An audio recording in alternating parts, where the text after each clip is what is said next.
তো গাইস দেখেন আমার চুলগুলো কত বড় বড় হয়ে গেছে, এই দেখাই, দেখতে পাচ্ছেন।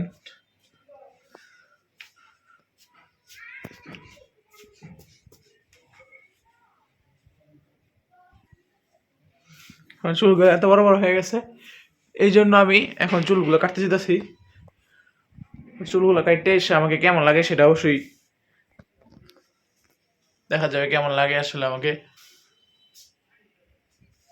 চুলগুলো কিন্তু অনেক বড় বড় হয়ে গেছে।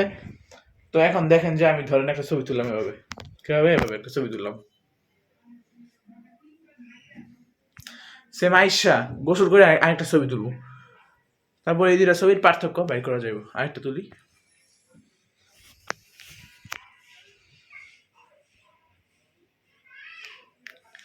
তো গাইস এখন যাই দোকানে, মোবাইলটা নিয়ে যেতে পারতাছি না, এই জন্য এটা ভিডিও করতে পারতাছি না। দোকানে যাইবো, চুলটা কাটটা এসে আবার ভিডিও জানে মানে চুল কাটটা এসা আরেকটা ভিডিও করবো, এরপরে গোসল করার পর আরেকটা ভিডিও করবো, তারপর তিনটা মিলাই দেখবো যে কোনটা সবচেয়ে বেশি সুন্দর হয়েছে। তো এখন যাই, একটু করে আবার এসা শুরু করব। তো গাইস দেখেন আমি এখন চুল কাটটা এসে বসছি, মানে দোকান থেকে চুল এখন কাটটা ফেলাইছি। এখন আমার পুরো শরীরে চুল হয়ে আছে।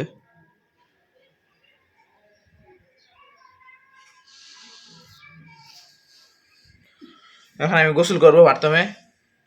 আমি বাথরুমে গিজার অন করে দিছি, এই দেখেন একটা গিজার আছে।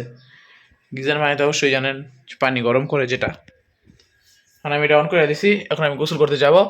গোসল করে আইসা আবার একটা ভিডিও করব, যেটার মধ্যে দেখা যাবে যে প্রথম, সেকেন্ড, লাস্ট, ফাইনাল ফেস কেমন হয় আসলে। তো যাই এখন গোসল করতে, এরপর আইসা আবারও। তো গাইস দেখেন এখন আমার ফাইনাল ফেস। তো গাইস এখন আমাকে কেমন লাগতেছে, এখন আমাকে কেমন লাগছে সেটা অবশ্যই বলবেন। এই দেখেন চুল কাটা শেষ।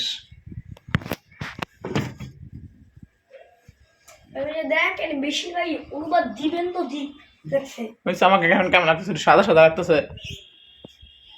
ওই যখন ওখানে মাখনো শুয়ে আছে, এখানে মুত্তাকিন, ওদের বইগুলো ওরা বলতেছে। মুত্তাকিনের বই নিয়ে মুত্তাকিন অনেক খুশি, কিন্তু একটা পড়বো না এটা আমি জানি। তো আজকের ব্লগটি এই পর্যন্তই। আর অবশ্যই ভুলবেন না, আমরা কিন্তু 16 তারিখে যাচ্ছি নৌবিহার নৌ ভ্রমণ, সেখানে অনেক মজা হবে। আমরা সেখানে একদিনও থাকবো না, যেদিন যাবো ওই দিন রাত্রেবেলায় চলে আসবো। আর 30 তারিখে, এই জানুয়ারি মাসের 30 তারিখে আমরা যাচ্ছি fantasy kingdom park, Dhaka Savar Ashulia fantasy kingdom park. ওইটারও 6টা টিকিট কাটা শেষ।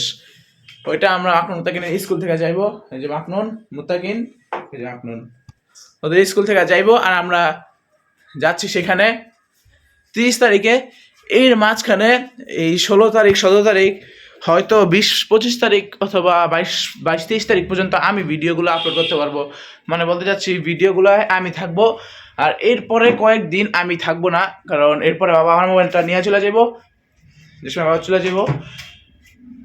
এরপর যখন আবারও 30 তারিখে আসবো, 30 তারিখে না 29 তারিখে আসবো ফ্যান্টাসি পার্কে যাওয়ার জন্য, ওই সময় মোবাইলটা নিয়ে আসবো। ওই সময় আরও 10-12টা মানে 10-12 দিন আমার ভিডিও পাইবেন, আবারও পাইবেন না, এভাবেই আবার রোজার মাসে পাইবেন, এভাবেই হবে।